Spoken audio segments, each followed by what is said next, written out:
Yo, mic check 1 2 1 2. You are watching Quest Convo. I'm your favorite hip hop connoisseur, Drew Soul Quest. You already know what it is. This is the place where we talk the culture because we are the culture. And it's your big dog, Von Schuler. We back at it one more time, man. We got a special guest in the building from Chicago, Mr. Neak himself. Oh Yeah, yeah, Neak. How you feeling, man? I'm feeling good, man. Thank y'all Okay. brothers for having me. It's an honor, it's a privilege. I'm Oh glad to be man, here, man. we are definitely, man, happy to have you here, man. We can't wait to get into your story a little bit, get these people familiar. Let me drop some details real quick though. Man, we want to thank everybody for watching Quest Convo. We appreciate all the love and support.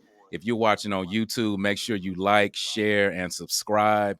Make sure you hit them comments as well. We drop episodes, brand new episodes, every single Friday at 11 a.m. You can watch it on culture73.com, the Hip Hop Network. You can also watch it on YouTube at Culture73 TV. Dopest hiphoptees.com. They are tees and hoodies made for cool people that love hip hop, and they are created by cool people that love hip hop. You can use the promo code I love hip hop and still get 20% off all your purchases. So y'all definitely get familiar with dopest hiphoptees.com.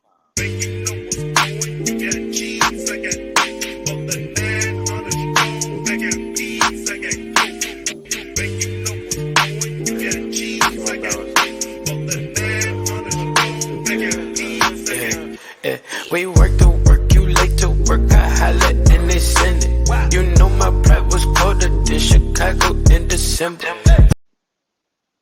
All right, so we are back. We're going to get right into it. Y'all already know how we do it, Quest Convo. We basically created this platform because we want to make sure that the quality hip hop artists out there have a platform, the quality artists that are pushing the culture forward and making great, huge contributions to the culture. That's what we got this platform for. So the man we got on the pod today, he definitely is in that category. I call him a Chi-Town legend, been doing this thing for a minute.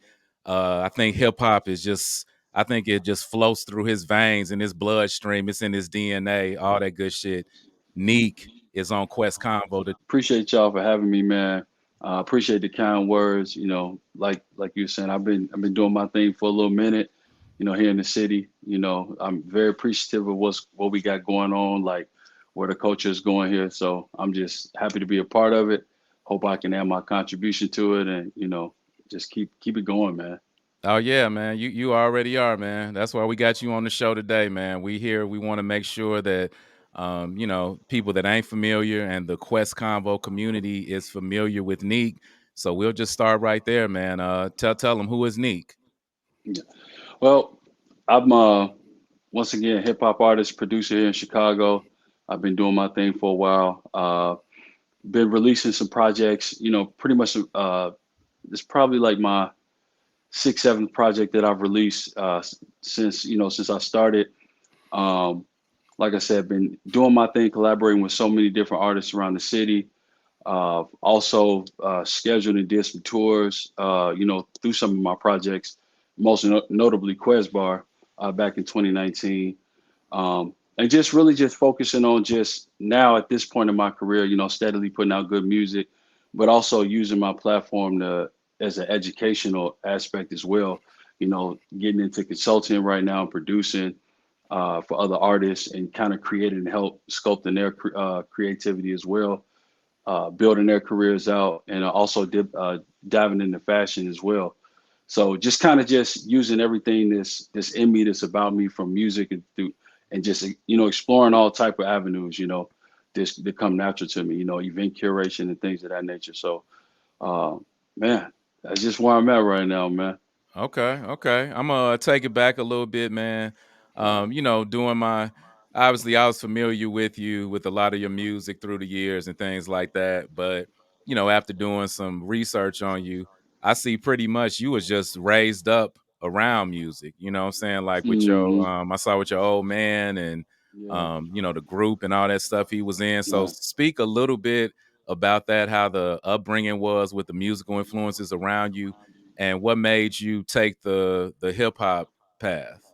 Yeah. So the funny thing is, with my dad, once again, my dad and my two uncles, they was a part of this, a very popular, huge gospel and soul group called the Kelly Brothers. That was really before I was even born. My dad had me in his later years when he was like 47, 48. So he had Mm, already went through his music career by the time I was born. So when I was growing up, I find records around the house, so I would see like little snippets of them performing it. But my dad never really talked about it. He kind of just, played it cool, like, oh, that's what I used to do. But then I had to do my own research on him. So it's like I had to like pry him open, like, man, wait a minute. You toured with Sam Cooke, or Patti LaBelle opened up for you. You were signed to Federal Records. All of these good things, and I'm like, Damn. dude, man, why don't you talk about this stuff? And he was like, right. he just kind of downplaying it. But Mm, understanding his background and why he did that, because he had, like, just as well as he had a lot of success, he had a lot of bad things happen in the music industry, especially around the time when payola came around in the 50s and 60s. A lot of that time they was only investing in artists that they felt at the time that was worth investing in.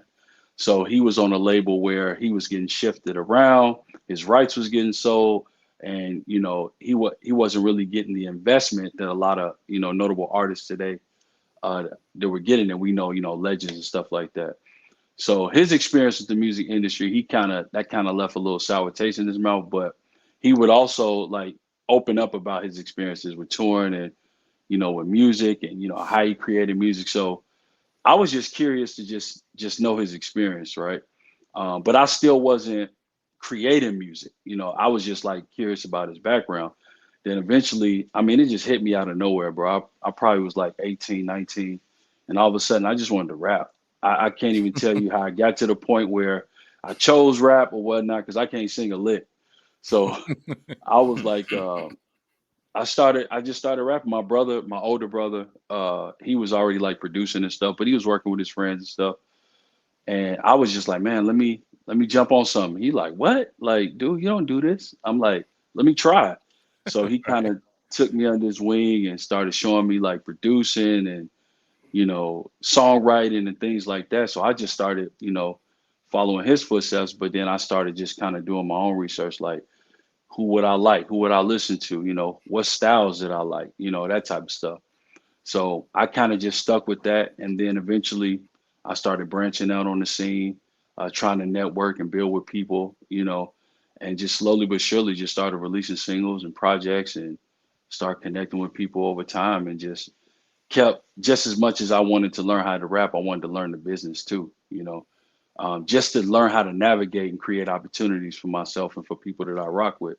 Because I never really subscribed to that whole gatekeeper pathology of, a person is holding you out and things like that, which is true in some cases. But I mean, I didn't want to sit around and complain about the issue. I just wanted to create opportunity.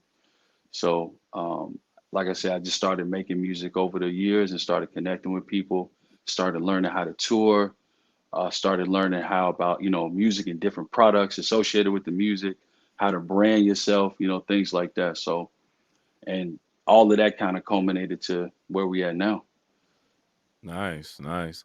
I Yeah, love that message, man, especially saying how you wanted to learn about the actual business, because a yeah, lot of times with artists, we just so caught up in the excitement of being an artist and the excitement of being creative and being mm, heard, where yeah. hey, it's art, but hey, it's a whole lot of business with it. You know what I Oh Yeah. mean? yeah, So yeah. It's yeah, definitely a business. I mean, and the thing is, I think that's a good thing, especially in today's climate. I mean, definitely. we got more opportunities than ever, I think, because just of the way globalization works, the internet works. I mean, we dealing with different algorithmic things that kind of, I mean, we can go into that another time, but for the most part, we got direct access to people, and the fact that we're not necessarily have any barriers in place. I mean, at this point, it's just strategy, it's just branding, and it's just understanding what you want as an artist, to figure out how to get to the people that, that's into the stuff that you're doing. So I think that, the sky's the limit. It's not like before where you had to have to go to a label to get distribution and to get on the radio and try to get heard and things like that. It's like, no, I mean, people blowing up overnight. The right song hit, the right investment hit with, investing in the right song, you just never know. And at this point, I think it's an exciting time and I think we should embrace it. Definitely. Yeah, you're right about that. I have to agree with you on that, man. It's like I said, the reach and the opportunity, and then just the access to information as well. Yeah. It's never been like that. But I think that's funny as hell how you said, "Oh man, done all this legendary shit with these legendary people and just ain't just sitting on it." You Yeah. went with Sam Cooke. You ain't telling me about that. That's Yeah. crazy. It's like a No, movie or something. no, It's straight like up. some kind of movie. Yeah. I mean, he didn't. I mean, records from Excello, Federal. I mean, literally chart. I mean, topping the charts in certain records, and I'm just like, it's just crazy to me. Like it was, I think it was a song that he did that was resung. I guess the lead singer, I keep forgetting his name, but he was the lead singer of Led Zeppelin. He resung his song, and he did a cover of it. And he gave, I think he gave my pops and uncles credit, like this is where the song came from, and it was like it was nothing to him. It was like, oh, okay. And I'm like, no, man, you gotta honor that. Like those are things that you did, you put in the earth that needs to be honored. And I think um, that just artists in general, the stuff that we do and the stuff that we create, people like and they appreciate it. Like honor it. Don't we shouldn't downplay our stuff like it's nothing, because if we downplay it, everybody else will too. Yeah. So like, you putting out dope stuff, honor it, man. Push it out, tell people about it. Yeah. Don't shy away from it. Now, Definitely. do you think that that had anything to do with you wanting to get into music or anything like that? Your father's, kind of insistence on kind of shying away from that or not really talking about that side of his life? I think it helped me. It made me want to get more into the business. Music, I think it was just a natural progression. It was just a outlet. It was therapeutic for me, and I love to write. So I think just being able to like share my story and just share what I'm going through, I think that was natural. But to your point on the business side, I think that's kind of what pushed me into that, because I think that's kind of what my dad, why he had the issue with the music industry is because he dealt with bad business. So that Mm, kind of sparked me to say, you know what? If there's anything that I can teach, anything that I can create to basically bring integrity to the artist, that's what I want to be a part of. So that's kind of like out of that birthed like a calling for me, if you will. got you. Got you. Nice. Yeah, I Yeah. can understand that. Especially like you said, back in his day, that's when oh man, we was really just Shady. they was doing us dirty, dirty back then, Shady, boy. shady. Just man. Super dirty. Yeah. So yeah, man. So like with the music, man, we can talk to you for hours and hours about the music you can release through the years and the impact it's had, some of my favorites. But I'm gonna start at the top, man, pretty much with your most recent. And I still cannot Yeah. properly say this name, bro. Is it in its how you say it, bro? In a style. Interstate. So first Yeah. of all, let's start there. Break down that. What does that mean? What is the significance with that title? It just means inner city in German. A lot of times, at least over the last couple of years, I say since 2015, 2016, I just been picking album titles outside of the English language just for creativity purposes. It's nothing more than that. Okay. But I came across that word. It looked good to me. I liked it aesthetically how it looked, and that's pretty much what the album was talking about. It's just inner city Chicago, just Okay. what's going on day to day, what people dealing with, what we navigate through, and just really just stepping outside of just who I am and looking around and just writing.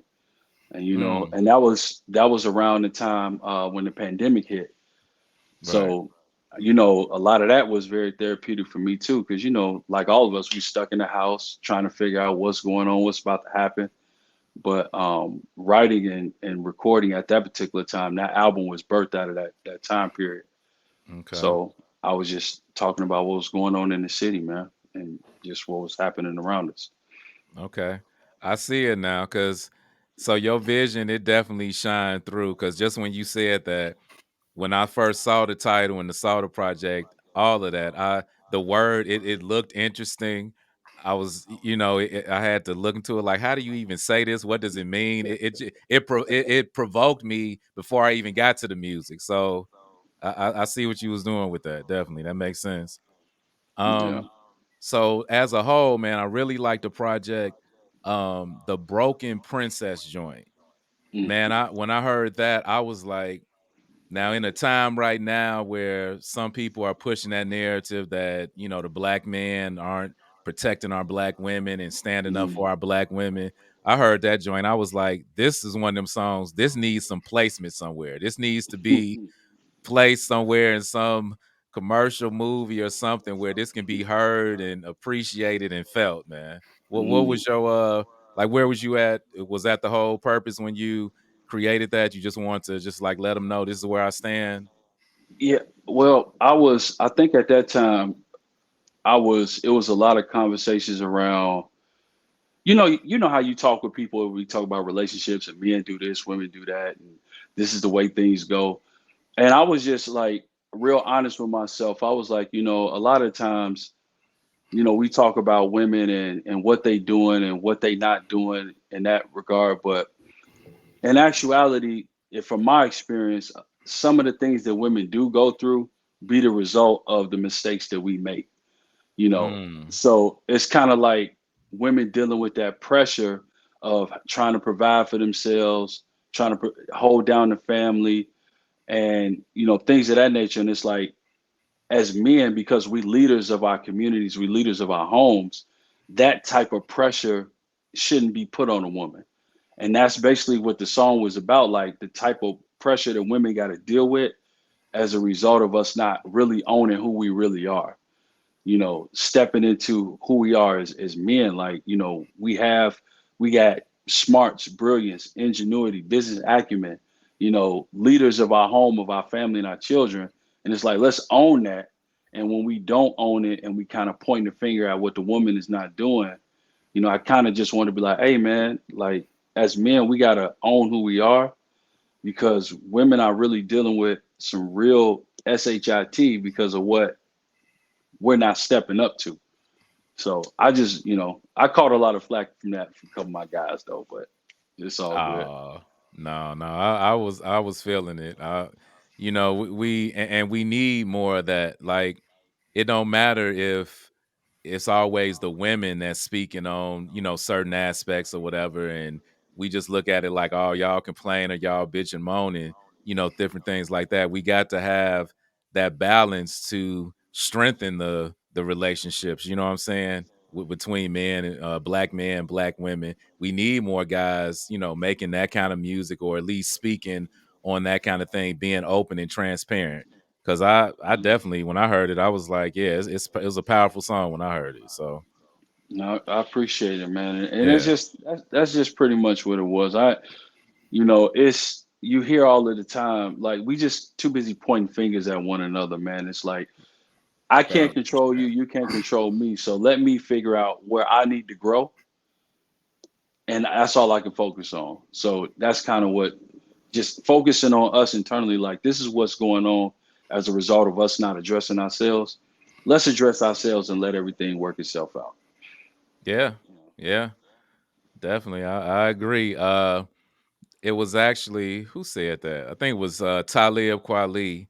Mhm. He said told me that in person. We was talking about some stuff, and he said it in a song where the thing we got to do is just understand each other's differences and get that Mhm. mutual respect and figure out how to work together and move forward with it. Because we got enough shit separately together as black people, period, against us all the time. So it's like we Right. need each other. You know what I mean? Shit. Yeah. So No, absolutely. We do yeah, need each other. We yeah. do. Definitely. Speaking of strong black women, we spoke on that a little bit earlier. Your girl Rita G was on here last week. We Hmm. talked to her, man. She's an amazing artist. Her Rita Yeah. music J. is, yeah. Yeah, I keep calling her Vontae Rita G. J. She J. even corrected me at the beginning of it. She's like, "It's Rita J." I was like, "I don't know why the fuck I keep going to Rita G. Rita J. I'm sorry, They man. right Rita next to each J." other. They right next to each other. It's Right, all right. good. Don't even worry It's about all it. good. Yeah. Don't But even worry we about had yeah, we had Rita J on. Like I said, amazing artist. Definitely feel her music. Um, and a lot of the songs and projects and things that you've worked on has been, some of her strongest stuff to me, that really stands it. Thank out. you. Um, now speaking on that, like I was kind of sleep on your production skills. Like I've been Mhm. familiar with your music, man, for a while now, some years. Now I didn't know that you was so deep into the production. Has that always been part of your process, or did you get into the production side of things later, or how did that? No, I got into the production side later. So the way I used to produce was like I would always have a say in how the song would go, like different arrangements and stuff like that. But like actually making the beat, I wasn't a part of that process. I didn't start making beats until I say around 2015, 2016. Okay, So, and I really made beats out of necessity. It was kind of like one of those things where I had sounds and stuff going on in my head, but I couldn't translate it. So I go to the studio and I'm trying to translate what's in my head. But when you're dealing with other producers, like they really just can only translate what they think you saying or what they think you feeling. So I'm like, okay, let me just try it out. So I went and bought an MPC and started making stuff. I almost got discouraged at first. It was because I was making stuff. It was so trash. I'm like, man, this is I can't even work my way around it. But then I started to like be patient and learn from two of my guys, Slade and Rashid Hadi. They kind of took me under their wing, kind of cultivated me with how to produce, how to think about records, what records to pick when you're producing, how to approach it. So slowly but surely, I started picking up, picking on. And okay, at that time, the first album that I actually produced was my own album, which was Quest in 2019. So that was the first album that I actually did front to back, by myself. And then after that, I focused on producing a full project for my homie Since 96. And then I produced Rita J's project. So by the time I got to her project, I was already two projects in of producing, front to back. So I was really like sure and confident with trying to deliver the sound that she wanted. So, we spent a lot of time in the studio, kind of just doing one song at a time.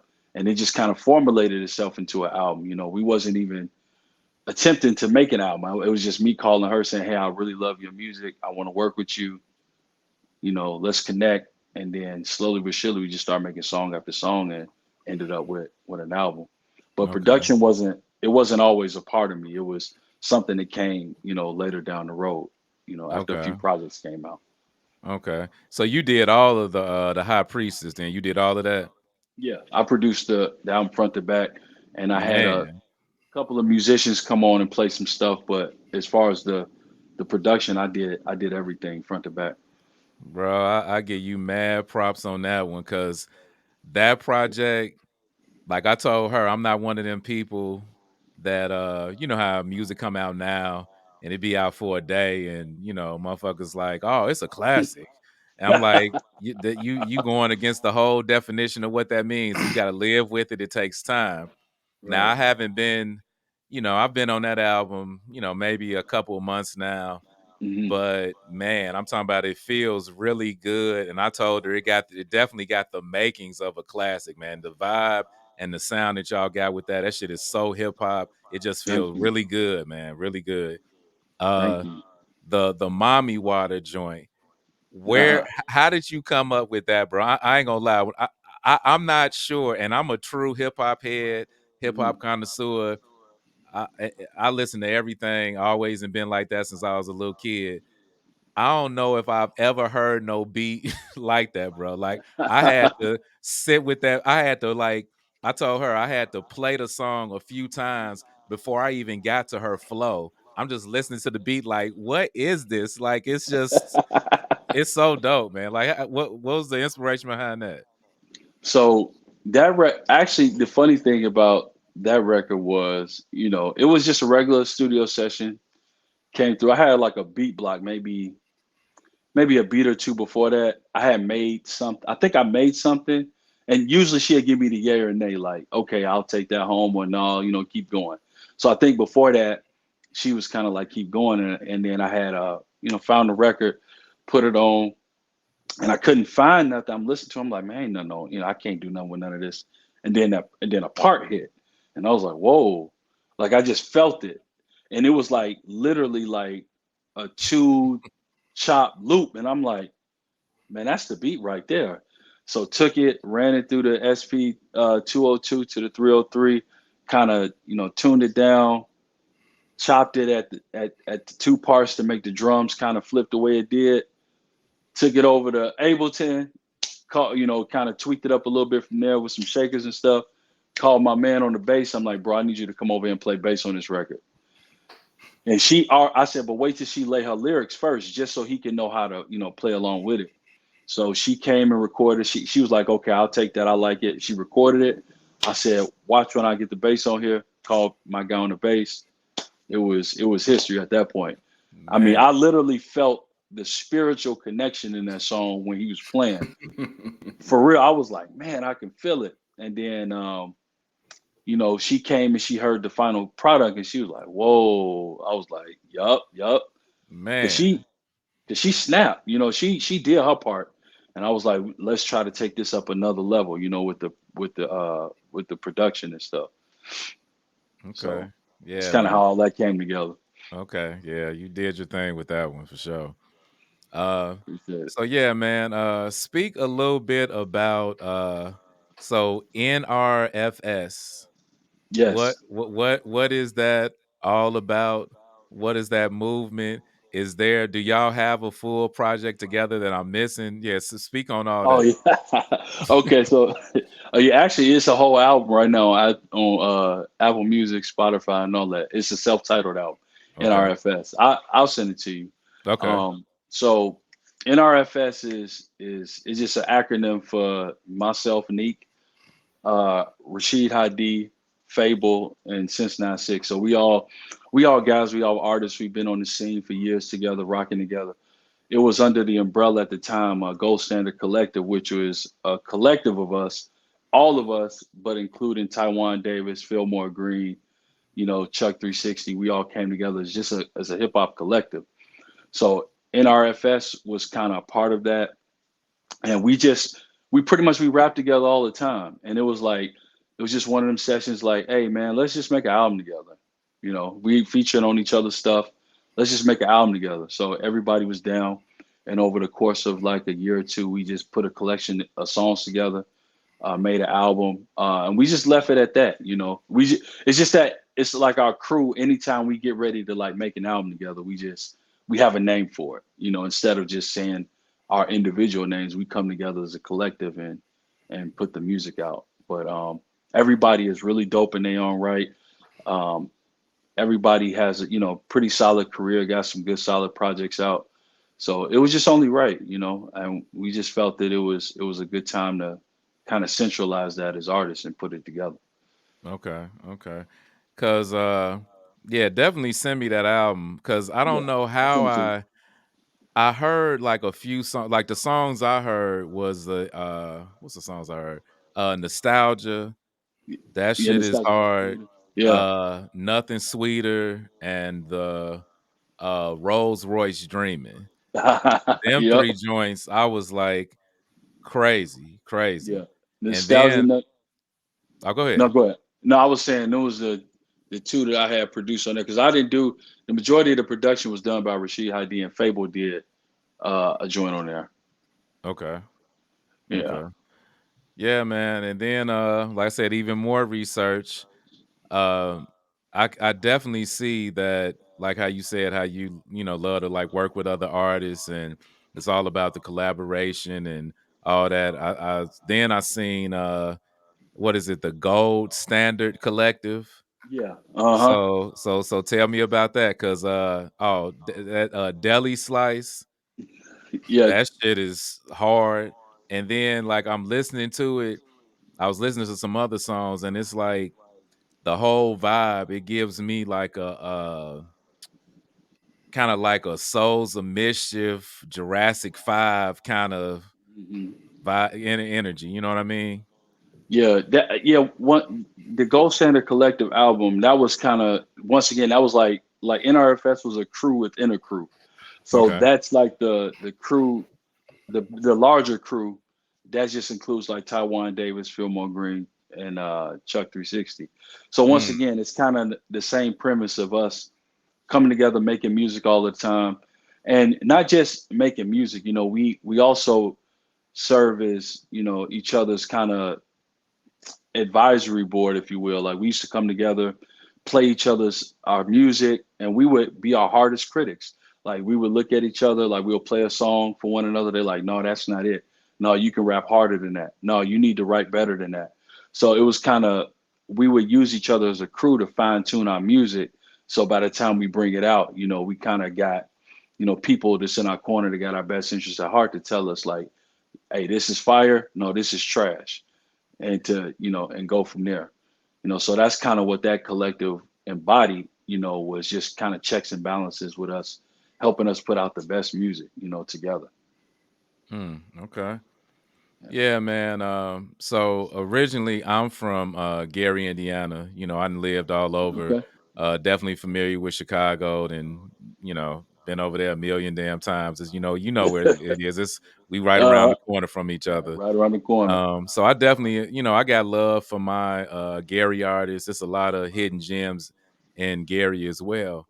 But, kind of like what I was discussing with Rita, like I feel Chicago, y'all are really kind of like on some, and it's been there for a minute. It's just not, I don't think it's highlighted enough and spoke on enough, but y'all really on some traditional Renaissance hip hop shit. You know what I mean? I Mm, mean, y'all got a lot of artists that are just really, y'all got that sound, that energy, the lyrics, the concepts, that just all that traditional hip hop shit that really is the foundation of the culture.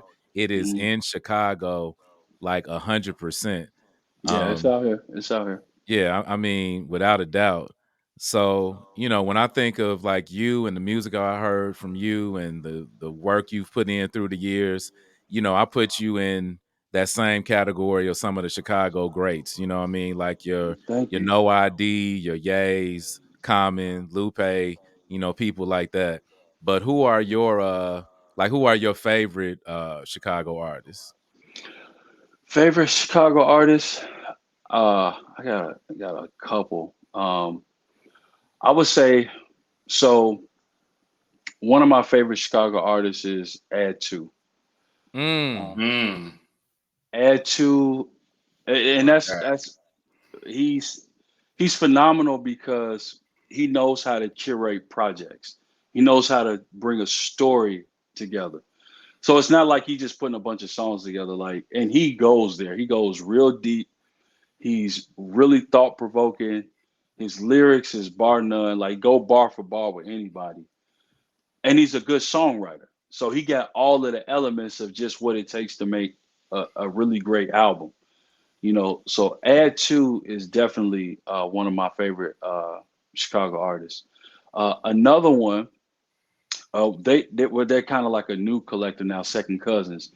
D Jackson and Fifth Element. Mm. Um, D Jackson was a part of the '80s Babies with Tall Black Guy, still is. But him and Fifth Element, I mean, they're phenomenal as well. They just released, they go by second cousin. They just released a project.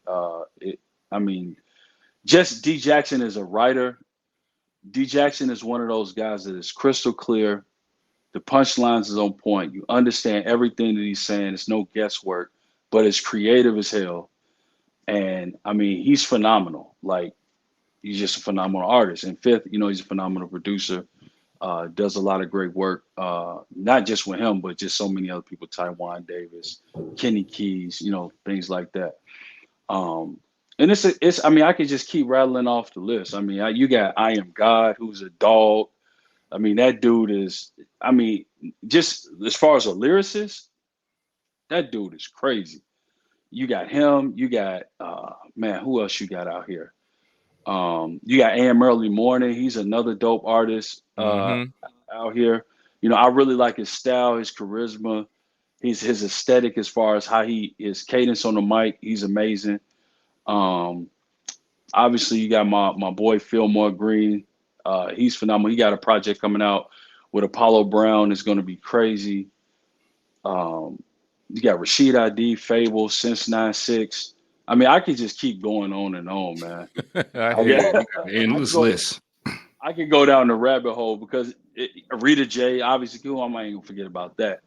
But it's something in the water here. It's been in the water for a while. I know what a lot of people see on TV and things like that, and how certain medias present like who's doing what in Chicago, but it's a whole scene under the radar that's just going crazy, man. It's going Yes. crazy. Yes. And we I ain't gonna get all into that because that's a whole nother conversation. But we know why the media just pushes that one sound, the drill aspect, because the nature of the music. We know why that's the main shit that's pushed because, Mm, like you said, all them artists you just named, but outside of the second cousin, so I got to get familiar with them. I've never mm, heard of them, but all of them people, shit, and pretty much been on this platform. Add two, I met him. Shit, I am God. Me and Vaughn just interviewed him maybe a month or so A month ago. ago, yeah. mm, Uh, Add two was actually probably one of the first people back in the day. I didn't personally interview him, but one of my collaborators on the team. Shout out to Mad Queen. She interviewed mm. him after one of his shows, and we was able to meet him and Yeah, hang out. He's just even outside the music, a solid dude. Just what he does with the community, the shit he was yep. doing with his, studio, just everything, man. He's a solid guy, really about the community as well. I just got to add too. My no pun intended. I add to my my somebody else that is phenomenal. Can be. He's the me and him actually coming together doing a project recently. Called a film called Black. He's another artist, great songwriter, great lyricist. Penmanship is crazy, and he sings and raps. So he's somebody else you got to look out for too, man. Okay, Yeah. definitely. I know I mentioned those top artists. I put you in the same category with out of Chicago. Have you worked with any of them? No, I've let's see. Common, no. It's like this crazy part is like I've known people that work with them, and I'm like one or two people removed. It's some Okay. I'm like, degrees of separation there. but it's like a half a degree, like 1 degree, 0.5 degree. But no, I haven't worked with them. Anybody from here, not like that, like Common, Lupe, uh, yeah, anything like that. I haven't worked with them. Everybody that I've worked with here has been kind of like on the same peer level, group level. When it comes to like artists, it's kind of like on different tiers. Hmm. Uh, Outside of that, the only artist well, most recently that I've just worked with Skyzoo. He's featured on a project that Mm. that I'm coming out with later. But a lot of the times when it comes to that type of stuff, man, it usually comes from outside of the city. When you get that kind of recognition where people like, oh, I see what you're doing, I rock with you. And I don't even think it's like there's an issue like something's like wrong. I think it's just it's just the culture here in a way. Hmm. You gotta it's the culture has always been to me like you gotta prove yourself to a certain degree for me to be able to stretch out and reach and say, okay, this is worth something doing. Instead of I like the music, I like the talent, I like what you're doing, let me rock with you. Hmm. Sometimes it's proximity, or sometimes the right person just ain't heard it to get it to the person. You just never know. Okay. But I feel like anything that's gonna happen, it'll happen when it's time. Okay. Okay. And another thing with Neak, y'all, check out this man's visuals. His visuals have always been sharp and entertaining and just visually thought provoking, all of that, man. Your visuals have been the shit through the years, definitely. Thank you, thank you. Yeah. I got to give credit to some amazing directors over the years. Dami V, Irv Vaz, Aaron, APJ, Can be. those guys, they really Taiwan Davis, those guys have really, really like helped me push the envelope and been supportive, with doing videos and visuals and stuff. Okay. And Uh, speaking of that Broken Princess record, me and mhm. APJ is actually we shot a short film for that joint, you know. Oh man. So I mean, it's definitely getting edited right now. So you'll see that for sure Okay. sometime in the near future. Dope. Dope. Yeah, man. I know you got to get out of here and make some things happen, man. But before you get out of here, just tell the Quest Convo community what can we expect next from Neak, what you got going on, and definitely drop your socials so everybody can check you out. No problem. So once again, you can follow me on IG, Neak NEAK underscore undefined, just like the word. You can visit my website, neak-co.com. All things Neak is on there. Right now, I'm focusing on a couple things. I'm focusing on a couple solo projects that I'm putting out. I got to get these pandemic albums out. They've been sitting on my hard drive too long, man. I got to get them out. So been strategizing to get got a couple projects coming out. I got one, like I said, mentioned, got one with Can Be, entitled a film called Black. I have two solo projects in the chamber that I'm aiming to bring out sometime in the near future. And then I'm still helping Rita J. We still working together, pushing her High Priestess narrative, and working on some new stuff there. Um, and that's pretty much it, for right now, that I'm working on. Okay. It's just getting the rest of these projects out and just stay working, man. One song at a time. Okay, I love to hear it, man. I can't wait to hear it. I know it's going the quality you come with. I'm excited about it, and I'm glad to hear that you use your time wisely as an artist through the pandemic. Because me and Vine, a couple other people, we was talking about that. Mhm. In my opinion, so far in 2022, the music the music So that a dry. lot of these artists, thank you, it's been very mid. I'm like, we just coming out the pandemic. We've been locked away, couldn't do nothing. I'm like, I'm expecting when we come out this pandemic, I'm expecting artists to come with some of the most fire shit because you ain't had time to do nothing but sit and create and think and do everything you want to do. And I'm like, okay, now we kind of coming out of it. And this is the music y'all coming with. It's been very mid, very mid. Cause that's all music that they wasn't making during the pandemic. They waited till off after all that shit lifted, then they started doing shit again. So it's gotta be. Man. It's gotta be. Bond ain't having it. He like this. He's just trash. No, man. It's only like 3, 4, maybe 5 projects that I'm just really solidly been rocking with. Otherwise, I'm going back to my old shit I've been playing. You know, Yeah.